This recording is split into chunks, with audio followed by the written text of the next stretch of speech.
Welcome to Raghavendra Online Academy. My name is Padam Sudhakar, Faculty of Geography, Telangana and Andhra Pradesh. ఇప్పుడు మొదటిగా చూసినట్లయితే physical geography లేదా world geography అంటున్నారు. మరి ఇందులో ఉన్నటువంటి టాపిక్స్ చూసినట్లయితే ఫిజికల్ జాగ్రఫీ లేదా వరల్డ్ జాగ్రఫీ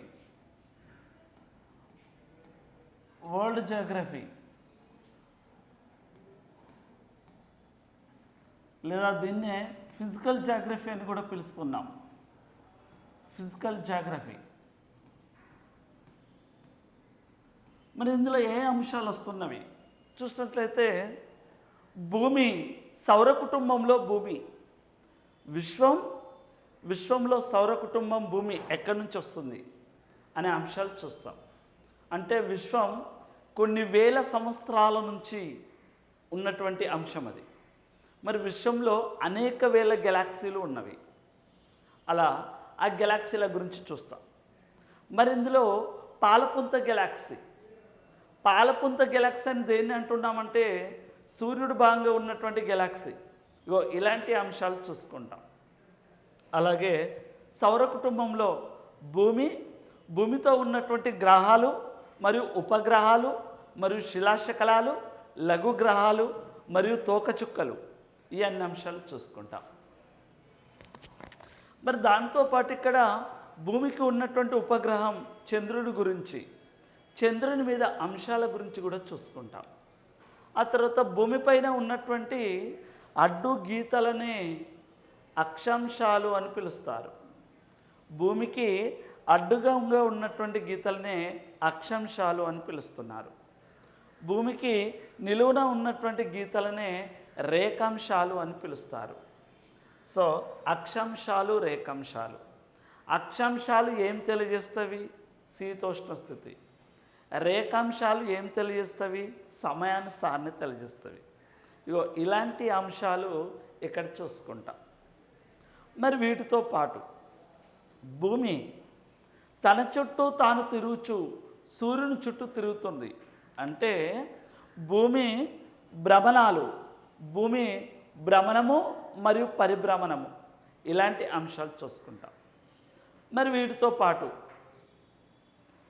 చంద్రుడు భూమి చుట్టూ తిరుగుతాడు, భూమి సూర్యుని చుట్టూ తిరుగుతుంది, సూర్యుడు పాలపుంత చుట్టూ తిరుగుతాడు. ఇలా ఒకరి చుట్టూ ఒకరు తిరుగుతున్నప్పుడు ఏర్పడే దృగ్విషయమే గ్రహణాలు. అలా చంద్రగ్రహణం, సూర్యగ్రహణం అనే టాపిక్లు కూడా చూసుకుంటాం. ఇవన్నీ ఒక సంబంధించినటువంటి అంశాలు. అంటే భూస్వరూప శాస్త్రం అని పిలుస్తారు. భూస్వరూప శాస్త్రం. ఆ తర్వాత భూమి యొక్క లోపలి భాగాలను భూ అంతర్నిర్మాణం అని పిలుస్తారు. భూ అంతర్నిర్మాణం. మరి వీటితో పాటు భూమి లోపల ఏం పొరలు ఉంటవి? భూపటలము, భూప్రావరము, భూకేంద్ర నాభి మండలము. ఇలా భూపటలము, భూప్రావరము, భూకేంద్ర నాభి మండలము 3 ఉంటవి. 3 పొరలు ఉంటవి. ఇలా 3 ఉంటవి. అందులో ఏ మూలకాలు ఉంటాయని కూడా అడగవచ్చు. సిలికా మరియు అల్యూమినియం, సిలికా మరియు మెగ్నీషియం, నికెల్ మరియు ఫెర్రస్, ఇలా.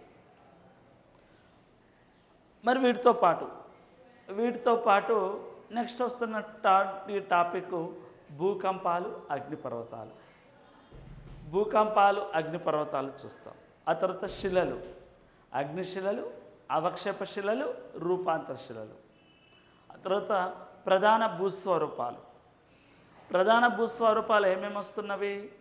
ప్రథమ భూస్వరూపాలు, ద్వితీయ భూస్వరూపాలు, తృతీయ భూస్వరూపాలు.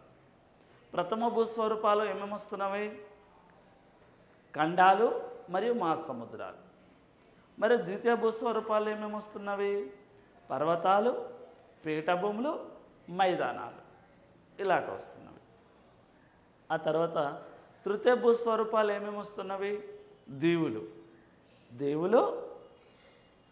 మరియు ద్వీపకల్పాలు, అకాతాలు మరియు బేలు మరియు యు ఆకారం ఉన్నటువంటి అగాధధరులు, వి ఆకారంలో ఉన్నటువంటి గార్జస్లు, ఇవన్నీ తృతీయ భూస్వరూపాల్లో వస్తున్నవి. తృతీయ భూస్వరూపాల్లో వస్తున్నవి. మరి ఆ తర్వాత చూసినట్లయితే నెక్స్ట్ ఇవన్నీ భూస్వరూప శాస్త్రం కింద వస్తున్నవి. నెక్స్ట్ శీతోష్ణ స్థితి అంశంలో క్లైమటాలజీ. వరల్డ్ జియోగ్రఫీని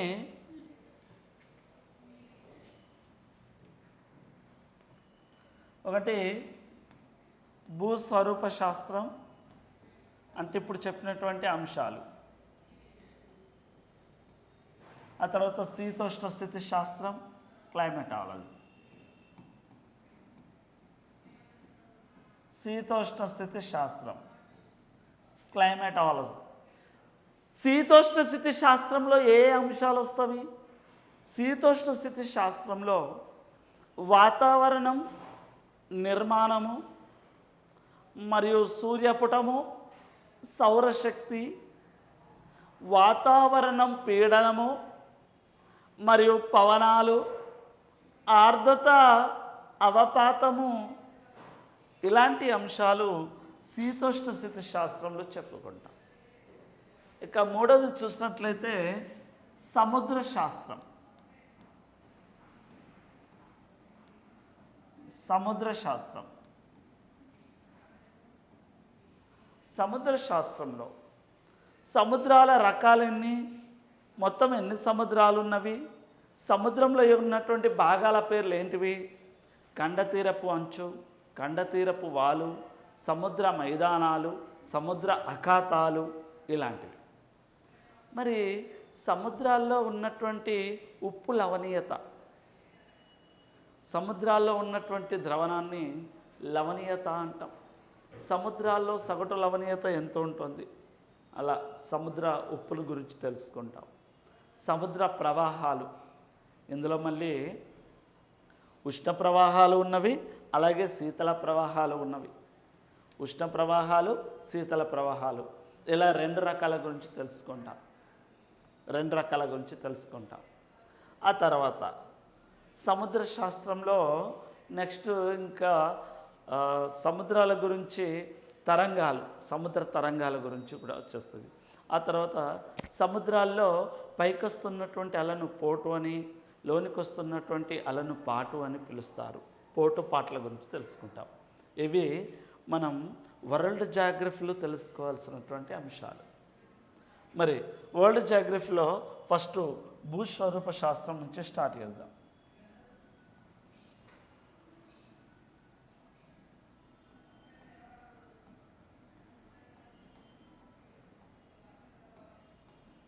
వరల్డ్ జియోగ్రఫీలో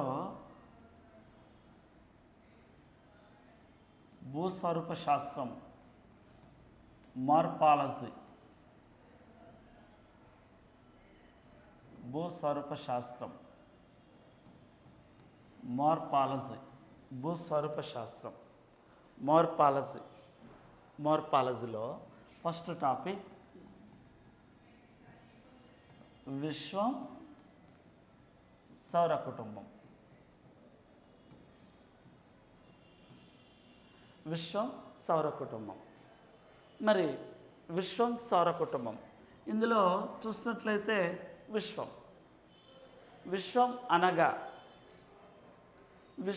అనగా గెలాక్సీలు,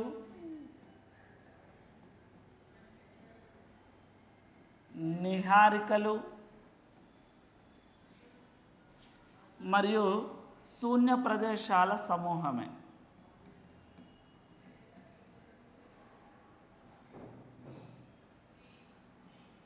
శూన్య ప్రదేశాల సమూహమే విశ్వం అనగా గెలాక్సీలు, నిహారికలు మరియు శూన్య ప్రదేశాల సమూహమే విశ్వం.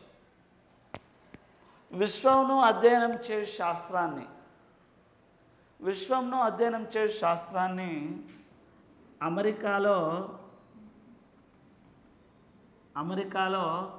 ఆస్ట్రానమీ అంటారు.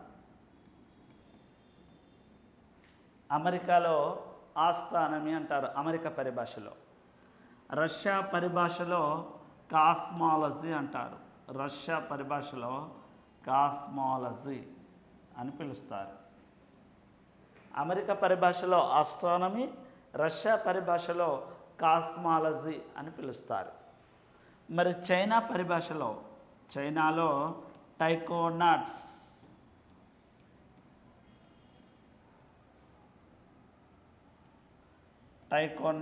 అని పిలుస్తారు. ఏంటి?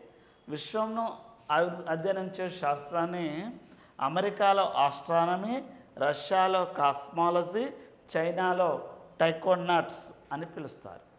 ఇది విశ్వంను అధ్యయనం చేసే శాస్త్రం. మరి ఇప్పుడు గెలాక్సీలు. విశ్వం అనగా ఏమని చెప్పాం? విశ్వం అనగా గెలాక్సీలు, నిహారికలు, శూన్య ప్రదేశాల సమూహమే విశ్వం అని చెప్పారు. మరి గెలాక్సీలు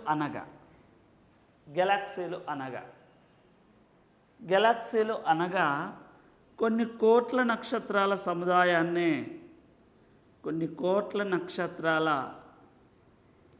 నక్షత్రాల సముదాయాన్ని గెలాక్సీలు అని పిలుస్తారు.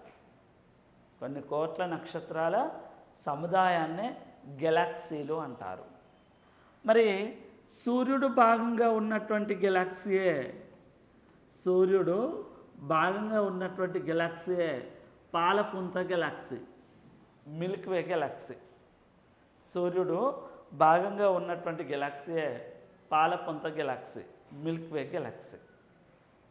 గెలాక్సీ. సూర్యుడు భాగంగా ఉన్నటువంటి గెలాక్సీయే మిల్క్వే గెలాక్సీ, పాలపుంత గెలాక్సీ. మరి కొన్ని కోట్ల నక్షత్రాల సముదాయాన్నే గెలాక్సీలు అంటున్నాం. మరి నక్షత్రము అనగా కేంద్రక సంలీన చర్య ద్వారా తనను తాను స్వయం ప్రకాశించుకోగలవే నక్షత్రాలు. కేంద్రిక సంలీన చర్య ద్వారా తనను తాను స్వయం ప్రకాశించుకోగల శక్తి గలవే ఈ నక్షత్రాలు. మరి నక్షత్రాలు స్వయం ప్రకాశించుకోవడానికి గల కారణం, ఇందులో 71% హైడ్రోజన్ ఉంటుంది, 75% హైడ్రోజన్ ఉంటుంది, 25% హీలియం ఉంటుంది. హీలియం అనేది ఏ వాయువు అంటే జడవాయువు. హీలియం అనేది ఏ వాయువు అంటే జడవాయువు. హీలియం అనేది జడవాయువు. అలా అంటే నక్షత్రాలు స్వయం ప్రకాశించుకోవడానికి గల కారణం ఏంటిదంటే హైడ్రోజన్ మరియు హీలియం. హీలియం అనేది జడవాయువుగా చెప్పుకోవచ్చు. ఇది మరి అత్యంత ప్రకాశవంతమైన నక్షత్రం సిరియస్ ఏ. మరి అతిపెద్ద నక్షత్రం బెటిల్గ్లాక్స్. అత్యంత ప్రకాశవంతమైన నక్షత్రం సిరియస్ ఏ. మరి భూమికి దగ్గరలో ఉన్నటువంటి నక్షత్రం ప్రాక్సిమా సెంటారియా.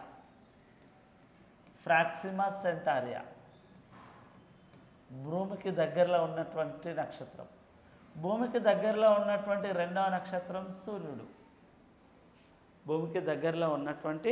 రెండవ నక్షత్రం సూర్యుడు. సూర్యుడు. ఇవి నక్షత్రాలు. సూర్యుడు కూడా ఒక నక్షత్రమే. ఇది ఆ తర్వాత ఇది నక్షత్రాల గురించి. మరి ఆ తర్వాత నిహారికలు, నెబ్యులాస్ అంటారు. నిహారికలు మరి ఏం చెప్తున్నాం? ఖగోళ వస్తువులు వేడి వాయువులచే చల్లారబడుతున్నటువంటి వాటినే నిహారికలు. చల్లారబడుతున్నటువంటి ఖగోళ వస్తువులనే నిహారికలు అని పిలుస్తారు.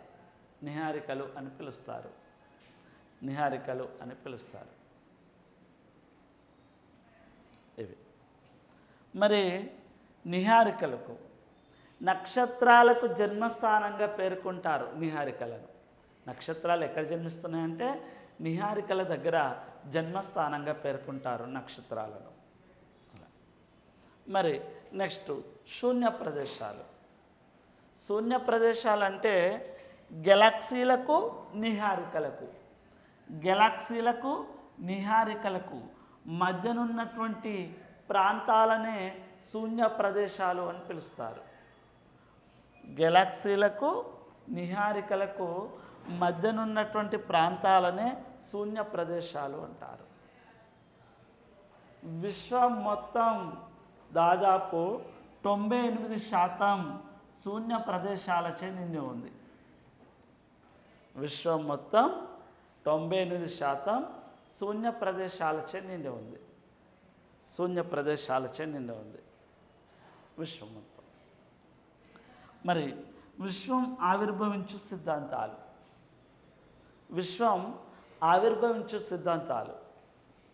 మరి విశ్వం ఆవిర్భవించే సిద్ధాంతాలు చూసినట్లయితే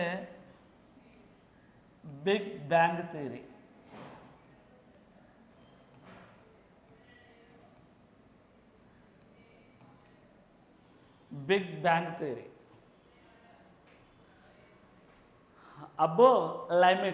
అబే లైమెట్రీ అనే పర్సన్స్ కనుగొన్నాడు బిగ్ బ్యాంగ్ థియరీ.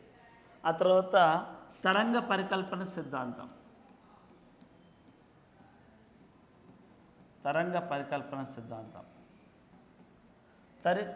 పరికల్పన సిద్ధాంతాన్ని సృష్టించిన వాడు జీన్స్ అండ్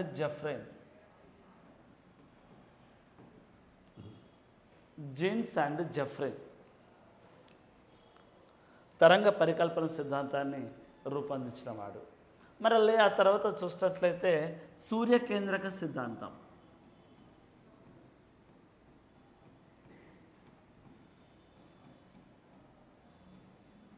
సూర్యకేంద్రక సిద్ధాంతం ఏం చెప్తుంది? దీన్ని కనుగొన్నవాడు ఎవరు? టాలమీ అనే శాస్త్రవేత్త. భూకేంద్రక సిద్ధాంతాన్ని సూర్యకేంద్రక సిద్ధాంతాన్ని రూపొందించినవాడు నికోలస్ కోపర్నికస్. భూకేంద్రక సిద్ధాంతాన్ని రూపొందించినవాడు టాలమీ. భూకేంద్రక సిద్ధాంతాన్ని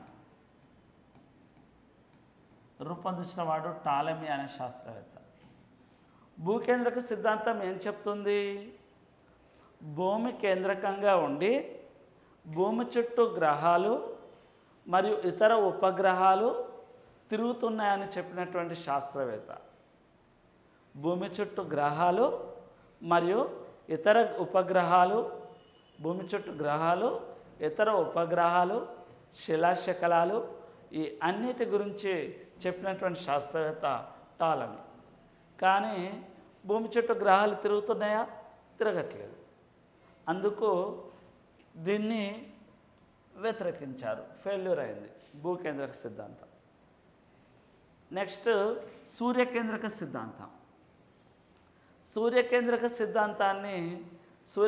సిద్ధాంతాన్ని రూపొందించిన వాడు నికోలస్ కోపర్నికస్.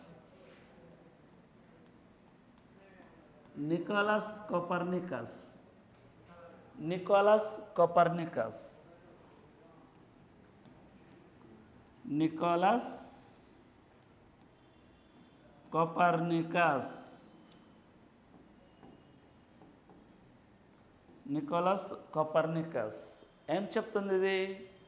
సూర్యుడు కేంద్రకంగా ఉండి సూర్యుని చుట్టూ గ్రహాలు మరియు ఇతర ఉపగ్రహాలు తిరుగుతున్నాయని చెప్పినటువంటి శాస్త్రవేత్త నికోలస్ కోపర్నికస్. అవును, మరి భూమి సూర్యుని చుట్టూ తిరుగుతుంది, భూమితో పాటు ఇతర గ్రహాలు తిరుగుతున్నాయి మరియు ఉపగ్రహాలు తిరుగుతున్నాయి. అంటే సూర్యుడు కేంద్రకంగా ఉండి సూర్యుని చుట్టూ భూమి మరియు ఇతర ఉపగ్రహాలు కూడా తిరుగుతున్నాయని చెప్పినటువంటి శాస్త్రవేత్త ఈ నికోలస్ కోపర్నికస్ అనే శాస్త్రవేత్త. ఇవి సిద్ధాంతాలు: బిగ్ బ్యాంగ్ థియరీ, తరంగ పరికల్పన సిద్ధాంతం, సూర్యకేంద్రక సిద్ధాంతం, భూకేంద్రక సిద్ధాంతం. ఇది విశ్వం. విశ్వం ఇది. మరి ఇప్పుడు సౌర కుటుంబం. సౌర కుటుంబం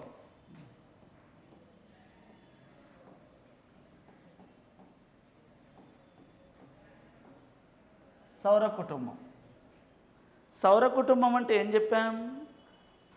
సూర్యుడు భాగంగా ఉన్నటువంటి గెలాక్సీయే పాలపుంత గెలాక్సీ అని చెప్పేసుకున్నాం. సూర్యుడు భాగంగా ఉన్నటువంటి గెలాక్సీయే పాలపుంత గెలాక్సీ.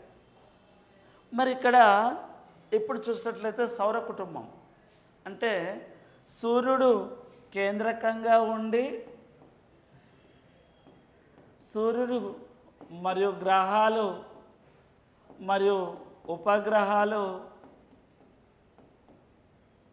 మరియు శిలాశకలాలు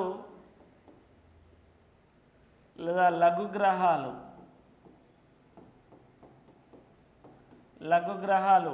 మరియు తోక చుక్కలు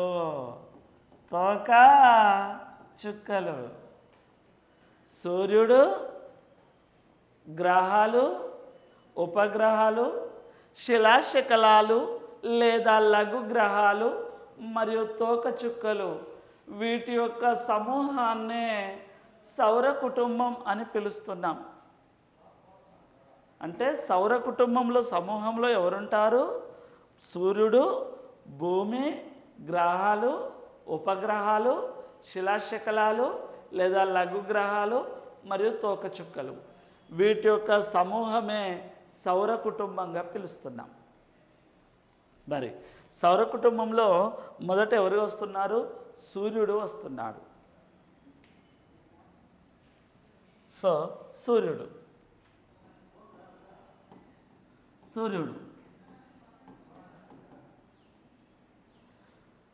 సూర్యుడు ఒక నక్షత్రం, మండుతున్నటువంటి ఒక ఖగోళ నక్షత్రం అని చెప్పుకోవచ్చు. సూర్యుడు ఒక నక్షత్రం. సూర్యుడు భూమి కంటే 109 రెట్లు పెద్దది. సూర్యుడు భూమి కంటే 109 రెట్లు పెద్దది. మరి సూర్యుని కిరణాలు భూమిపై పడుటకు పట్టు సమయము 8.20 సెకండ్స్. సూర్యకిరణాలు భూమిపై పడుటకు పట్టు సమయము 8.20 సెకండ్స్. లేదా మొత్తం ఇవి 8 నిమిషాల 20 సెకండ్లు. లేదా మొత్తం సెకండ్లు అడిగితే 8 6 480 ప్లస్ 20 సెకండ్లు 500 సెకండ్లు. 500 సెకండ్లు. ఇది సూర్యుని కిరణాలు భూమిపై పడుటకు పట్టు సమయం. సూర్యకిరణాలు భూమిపై పడుటకు పట్టు సమయము 500 సెకండ్లు లేదా 8 నిమిషాల 20 సెకండ్లుగా చెప్పుకోవచ్చు. 20 సెకండ్లుగా చెప్పుకోవచ్చు సూర్యుడు. మరి సూర్యుని యొక్క వయస్సు 5 నుంచి 6 బిలియన్ సంవత్సరాలు. సూర్యుని యొక్క వయస్సు. సూర్యుడు భ్రమణానికి పట్టు సమయము 25 రోజులు. సూర్యుడు తన చుట్టూ తాను తిరుగుటకు పట్టు సమయము. సూర్యుడు తన చుట్టూ తాను తిరగడాన్నే సూర్యభ్రమణము అంటారు. సూర్యుడు తన చుట్టూ తాను తిరగడానికి పట్టు సమయము 25 రోజులు. మరి సూర్యుడు ఎవరి చుట్టూ తిరుగుతాడు? సూర్యుడు పాలపుంత చుట్టూ తిరుగుటకు పట్టు సమయాన్ని 250 మిలియన్ల సంవత్సరాలు.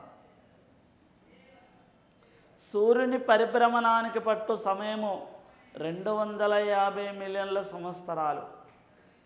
250 మిలియన్ల సంవత్సరాల కాలాన్ని ఏమంటున్నాం? ఒక కాస్మిక్ సంవత్సరము అంటాం. ఒక కాస్మిక్ సంవత్సరము అంటాం. సూర్యుని పరిభ్రమణానికి పట్టు సమయము.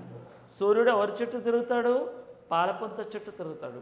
సూర్యుడు పాలపుంత చుట్టూ తిరుగుటకు పట్టు సమయము 250 మిలియన్ల సంవత్సరాల కాలాన్ని ఏమంటున్నాం? కాస్మిక్ సంవత్సరం అంటున్నాం. కాస్మిక్ సంవత్సరం అంటున్నాం. 250 మిలియన్ల సంవత్సరాల కాలాన్ని కాస్మిక్ సంవత్సరంగా పిలుస్తున్నాం.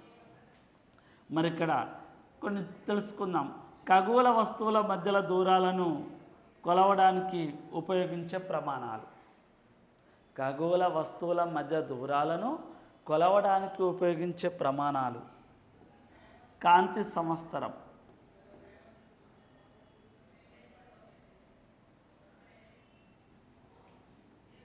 కాంతి సంవత్సరం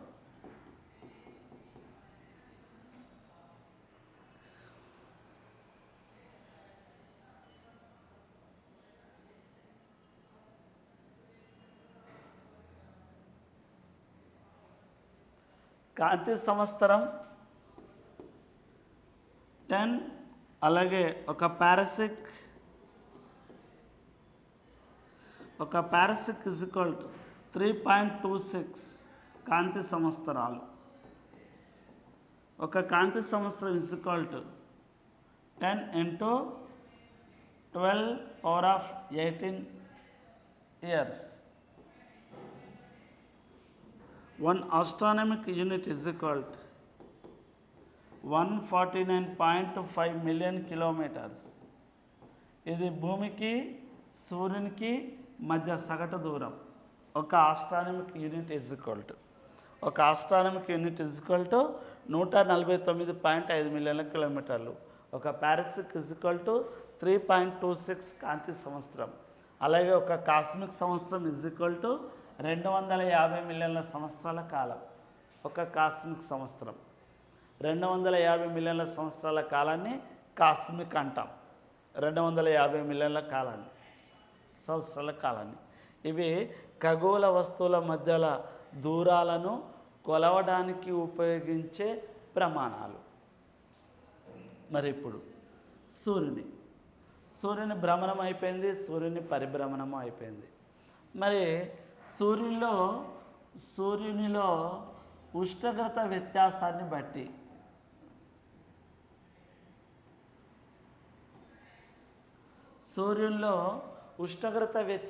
బట్టి మూడు భాగాలుగా విభజించారు.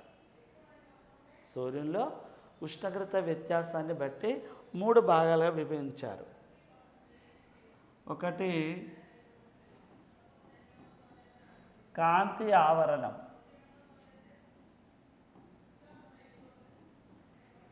రెండోది వర్ణ ఆవరణం, మూడోది కరోనా.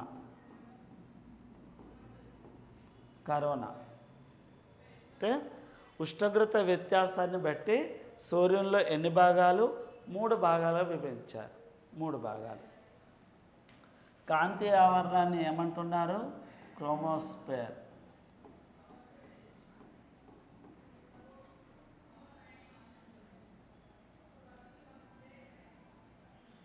కాంతి ఆవరణాన్ని ఫోటోస్ఫియర్, వర్ణ ఆవరణాన్ని క్రోమోస్ఫియర్, కరోనా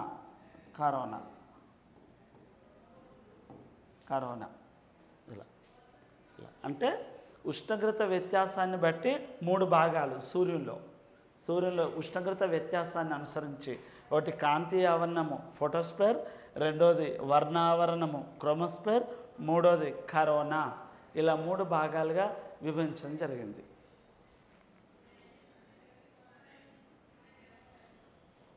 మూడు భాగాలుగా విభజించండి. మరి అందులో ఈ 3 భాగాల గురించి ఒక్కొక్క భాగం గురించి తెలుసుకుందాం. ఇక్కడ ఫస్ట్ది ఏంటంటే ఉష్ణోగ్రత ఎంతెంత ఉన్నదో చూసుకోవాలి.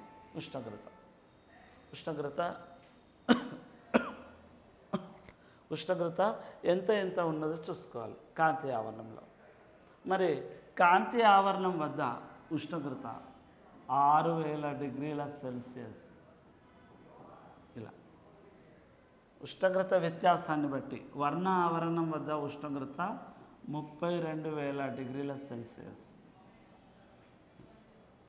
అది కరోనా దగ్గర 2,27,000 డిగ్రీల సెల్సియస్ ఉష్ణోగ్రత.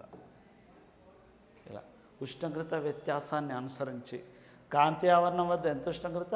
6,000 డిగ్రీల సెల్సియస్. వర్ణ ఆవరణం వద్ద 32,000. కరోనా వద్ద దాదాపుగా 2,27,000 డిగ్రీల సెల్సియస్ ఉష్ణోగ్రత నమోదవుతుంది.